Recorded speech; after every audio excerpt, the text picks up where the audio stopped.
اب میری طبیعت تو بہت خراب ہے، شروع سے خراب ہے، اور میں یہاں ہاسپٹل میں آتا جاتا رہا ہوں، اور یہاں ڈاکٹر کے حوالے ہوتا رہا ہوں میں، اور ابھی بھی یہی حالت ہے۔ آج صبح مجھے ڈیزینس ہوئی اور میں بلیک آؤٹ ہو گیا، مجھے پھر اٹھا کر یہاں لے آئے ہیں، مجھے نہیں معلوم کہ کیسے میں اس کے بعد کیا ہوا ہے۔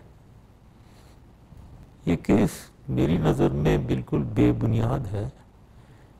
کیونکہ میں تو غداری چھوڑے، میں نے تو اس ملک کے لیے بہت خدمات سر انجام دیے ہیں، جنگیں لڑا ہوا ہوں میں، اور ملک کی خدمت میں نے 10 سال کی ہے، تو اس لیے میں سمجھتا ہوں بے بنیاد ہے۔ اب یہاں اس کیس میں مجھے سنائی نہیں دے رہا ہے، سنوائی میری نہیں ہو رہی ہے، صرف یہ نہیں ہے کہ میری سنوائی نہیں ہو رہی ہے، میرا جو لائر ہے سلمان صفدر،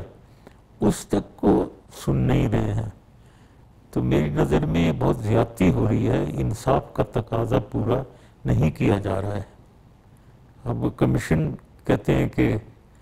آتے ہیں بنی ہے، وہ کمیشن بے شک جہاں تک میرا تعلق ہے وہ بے شک ادھر آئیں، اور میں ان کو سٹیٹمنٹ دینے کو تیار ہوں، وہ آئیں، مجھے سنیں اور خود دیکھیں میری طبیعت کیسی ہے، اس کے بعد فیصلہ کریں، اور اس کمیشن کی بات کو کم از کم کورٹ میں سنا جائے، اور میرا لائر جو بول رہا ہے ان کو سنا جائے۔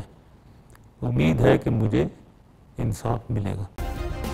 سبسکرائب کریں اور بیل دبائیں تاکہ کوئی خبر رہ نہ جائے۔